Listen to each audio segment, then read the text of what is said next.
पलक काले रंग वाली लड़की थी, जिस वजह से उसके स्कूल में हर कोई उसके काले रंग को लेकर उसे चिढ़ाता था, खासकर उसकी अपनी क्लास के टीचर और बच्चे।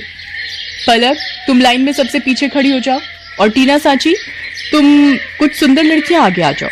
प्रिंसिपल मैम का ऑर्डर है, हमारे स्कूल के बेस्ट बच्चों का फोटो स्कूल मैगजीन में छपेगा, इसलिए मैं चाहती हूँ मेरी क्लास के बच्चों का फोटो ही मैगजीन में छपे। पर मैम, ये पलक तो बहुत काली है, पूरी फोटो इसी से खराब हो रही है। मैम, ऐसा नहीं हो सकता, हम इस पलक को इस फोटो में से हटा दें? नहीं बच्चों, अगर ऐसा हो सकता तो ये काम सबसे पहले मैं ही कर देती। मैं खुद नहीं चाहती ये काली स्टूडेंट मेरी क्लास में भी रहे।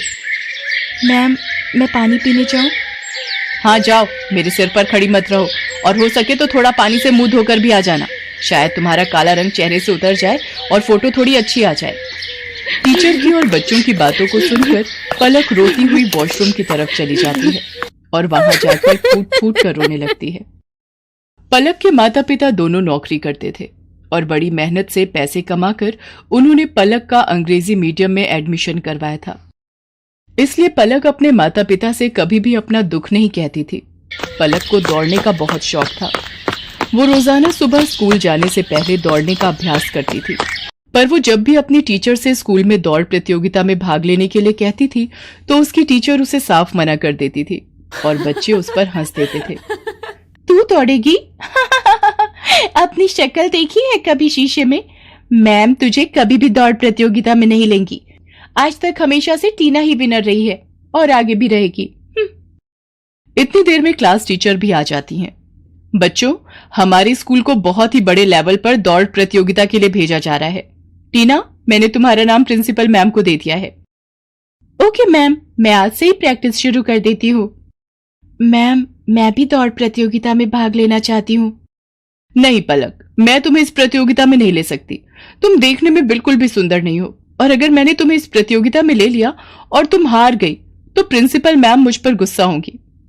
पलक रोती हुई घर आती है, पर जैसे ही वो अपनी माँ को सामने देखती है, अपने आंसू पोंछ लेती है और खाना खाने बैठ जाती है। पर उसका मन उदास था, इसलिए पलक अगले दिन स्कूल की छुट्टी ले लेती है। उसे पता था कि वो स्कूल जाएगी तो और बच्चों को प्रतियोगिता में जाता देख उसका मन दुखेगा। अरे पलक बिटिया, आज तू स्कूल नहीं जा रही? नहीं माँ, आज बस थोड़ा सिर में दर्द है, इसलिए घर पर आराम करूंगी। कोई बात नहीं पलक बिटिया, तू तो रोजाना ही स्कूल जाती है, आज छुट्टी कर ले और आराम करना। एक काम करो, आज तुम चले जाओ, मैं पलक के पास ही रुक जाती हूँ। उसे किसी चीज की जरूरत होगी तो बना दूंगी। ठीक है, फिर मैं अकेला ही काम पर चला जाता हूँ। पलक की माँ उसके पास ही घर पर रुक जाती है। पलक सो रही थी और उसकी माँ काम कर रही थी। इतनी देर में दरवाजे पर कोई आता है। जी, मेरा नाम रामलाल है, मैं पलक बिटिया के स्कूल का चपरासी हूँ। मुझे वहाँ की प्रिंसिपल मैम ने भेजा है। उन्होंने तुरंत ही पलक को स्कूल बुलाया है। वो किसी दौड़ प्रतियोगिता में जाना है, शायद यही बात हो रही थी। पलक को, पर उसकी तो अभी तबीयत। रामलाल भैया, आप मैम को बोल दो मैं अभी तैयार होकर स्कूल पहुंचती हूँ। दौड़ प्रतियोगिता का नाम सुनकर मानो पलक के दिमाग में कौन सी फुर्ती आ गई कि वो जल्दी से तैयार होकर स्कूल पहुंच गई। अच्छा, तो तुम पलक हो बेटा, हमें तुम्हारी बहुत जरूरत है और इस स्कूल को भी। टीना जो तुम्हारी क्लास की है वो इस प्रतियोगिता में भाग नहीं ले सकती।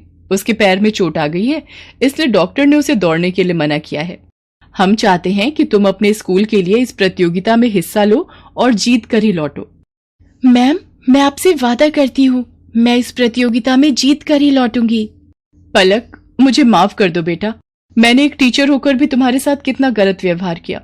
पर आज जब हमारी क्लास की और स्कूल की इज्जत का सवाल है तो हमें तुमसे बेहतर दौड़ प्रतियोगिता के लिए कोई बच्चा नजर ही नहीं आया।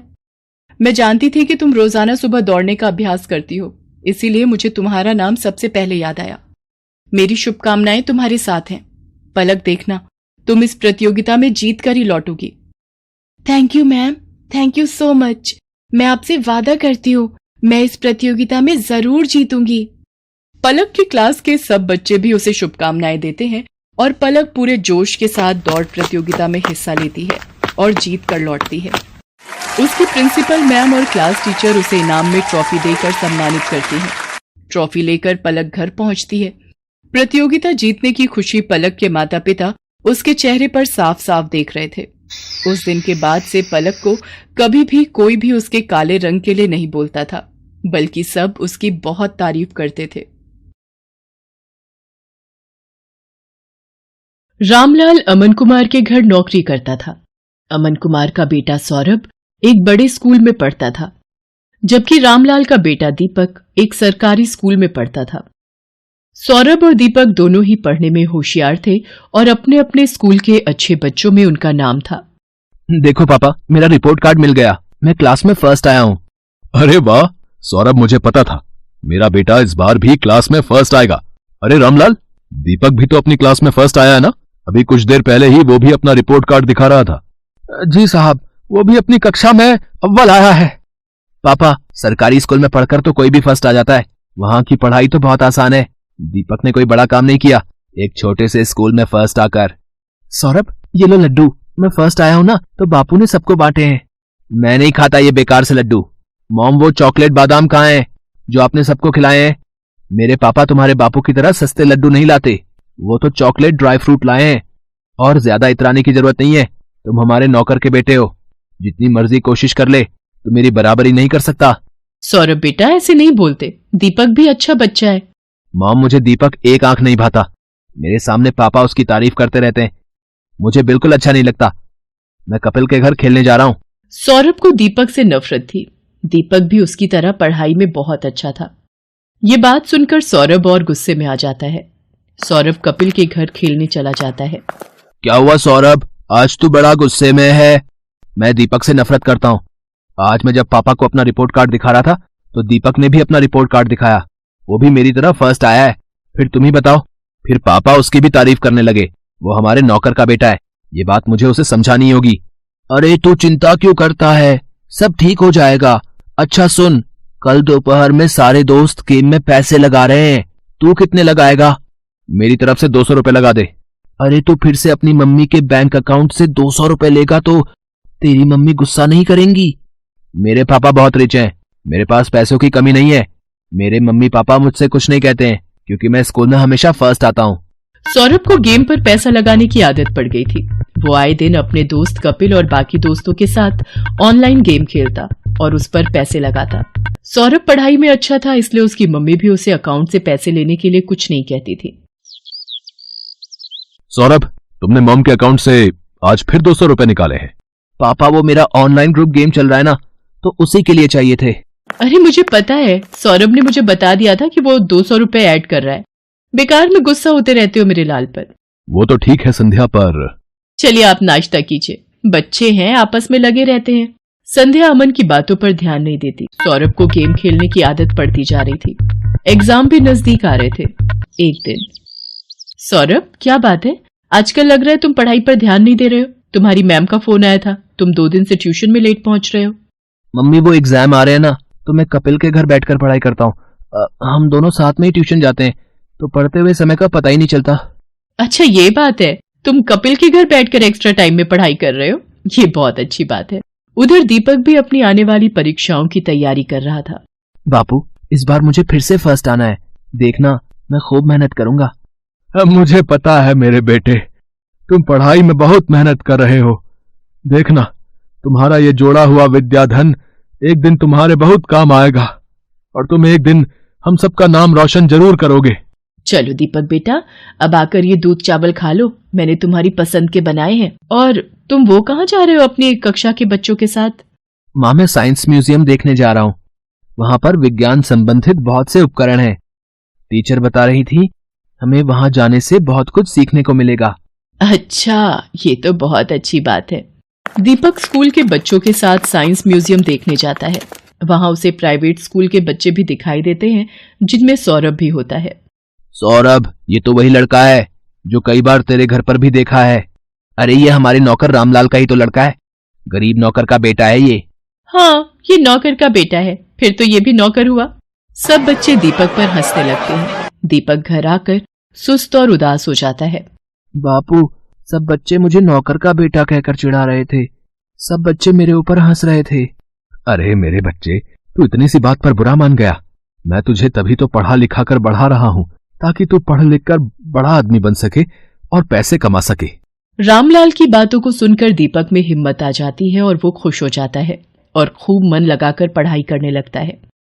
अगले दिन दीपक स्कूल जाता है तो उसकी टीचर उसे कक्षा में पूरे साल अच्छा करने के लिए पुरस्कार देती है। दीपक ने पूरे साल बहुत मेहनत करके अव्वल स्थान पाया है, इसलिए दीपक को स्कूल की तरफ से कक्षा में best student of the year का अवार्ड दिया जा रहा है।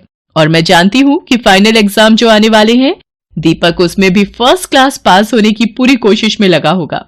Thank you ma'am. सब बच्चे तालियां बजाकर दीपक की प्रशंसा करते हैं। घर आकर दीपक अपने बापू और माँ को सारी बात बताता है। अरे वाह, ये तो बहुत सुंदर पुरस्कार है। जीते रहो मेरे बच्चे। बापू, मैं ये पुरस्कार अमन अंकल को दिखाकर उनका आशीर्वाद लेना चाहता हूँ। ठीक है बेटा, चल तू उनका भी आशीर्वाद ले ले।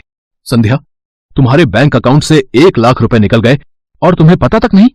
मैं भला इतने पैसे एक साथ कहाँ खर्च करूंगी? मुझे भी कुछ समझ नहीं आ रहा, ये सब कैसे हो गया? रुको, मैंने बैंक से सारी डिटेल निकलवाई है। बैंक की तरफ से ही फोन है। अमन बैंक वालों से फोन पर बात करने लगता है। रामलाल और दीपक भी वहीं खड़े थे। हो गया सत्यानाश। और दो लाडले को मोबाइल फोन। तुम्हारे बेटे ने बेवकूफी में 1 लाख रुपए न जाने किसी ऑनलाइन गेम में लगा दिए। अब भुगतो।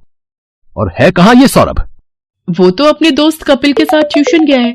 मेरे फोन पर सौरभ के ट्यूशन से फोन। जी, मैं सौरभ की मम्मी बोल रही हूँ। क्या सौरभ ट्यूशन नहीं आ रहा? पर जी ठीक है, सौरभ पिछले 1 हफ्ते से ट्यूशन नहीं जा रहा। तभी सौरभ आ जाता है। क्यों सौरभ, ट्यूशन से आ गए? जी पापा। अब तुम झूठ भी बोलने लगे हो। तुमने 1 लाख रुपए किसी ऑनलाइन गेम में लगा दिए और 1 हफ्ते से ट्यूशन भी नहीं जा रहे हो। 2 दिन बाद तुम्हारे फाइनल पेपर हैं। Papa mummy, I am sorry. मैं कपिल के बहकावे में आ गया था और उसी की वजह से आज मैं स्कूल टेस्ट पेपर में भी पहली बार फेल हो गया। अरे रामलाल, तुम कब आए? और दीपक बेटा, ये तुम्हारे हाथ में क्या है? जी ये वो, आज मुझे स्कूल में बेस्ट स्टूडेंट का अवार्ड मिला तो आपका आशीर्वाद लेने आ गया। जीते रहो बेटा, खूब तरक्की करो। अमन दीपक को आशीर्वाद देकर चुपचाप अपने कमरे में चला जाता है। पापा, क्या मैं अंदर आ सकता हूँ? मुझे अभी तुमसे कोई बात नहीं करनी सौरभ, अपने रूम में जाओ। मम्मी पापा मेरे से नाराज है, वो मेरे से बात नहीं कर रहे। सौरभ, अगर तुम्हें सच में अपनी गलती का एहसास है तो अपनी गलती को सुधारो, फिर तुम्हारे पापा का गुस्सा ठंडा हो जाएगा। मुझे पता है मम्मी, मुझे क्या करना है। सौरभ ने अब कपिल और उसके दोस्तों के साथ गेम खेलना बंद कर दिया और खूब मन लगाकर पढ़ने लगा। पर 2 दिन बाद उसका मैथ्स का पेपर था। उसने ट्यूशन की बहुत छुट्टियां ले ली थी और उसका कोर्स अभी बहुत बाकी रह गया था। मम्मी, मेरा बहुत सारा सिलेबस अभी रिवीजन के लिए बाकी है, मैं कैसे कर पाऊंगा? कुछ सवाल तो मुझे समझ भी नहीं आ रहे। सौरभ, तुम एक काम क्यों नहीं करते? दीपक की मैथ्स बहुत अच्छी है, उसके मार्क्स भी बहुत अच्छे आते हैं और मैंने सुना है अब तो सरकारी स्कूल की पढ़ाई भी बहुत अच्छी हो गई है और प्राइवेट स्कूल की किताबें और सरकारी स्कूल की किताबें एक जैसे कोर्स की पढ़ाई जाती हैं। मम्मी, क्या दीपक मेरी मदद करेगा? मैंने हमेशा उसके साथ गलत व्यवहार किया है। कोई बात नहीं, पर अब तुम्हें अपनी गलती का एहसास है, ये बहुत बड़ी बात है। रामलाल, दीपक को जरा बुला लाओ, सौरभ को मैथ्स में उसकी सहायता चाहिए। हाँ हाँ मालकिन, मैं अभी बुला लाता हूँ। सौरभ दीपक की सहायता से मैथ्स के पेपर की तैयारी करता है और बाकी सभी विषयों में भी सौरभ अब दीपक के साथ ही पढ़ने लगा। सौरभ भी दीपक की तरह अपने स्कूल में फर्स्ट आता है।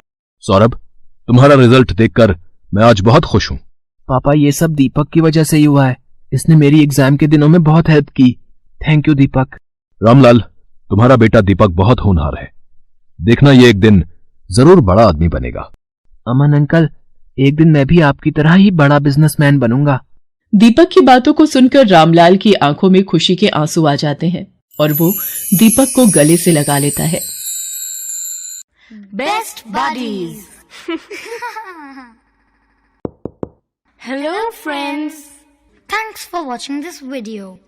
अगर आपको ये वीडियो पसंद आया है तो प्लीज लाइक, सब्सक्राइब, कमेंट्स करें इस वीडियो पर और हाँ, शेयर करना भी ना भूलें। और भी मजेदार वीडियो देखने के लिए नीचे दिए गए बेल आइकॉन को दबाएं। देखते रहिए बेस्ट बडीज।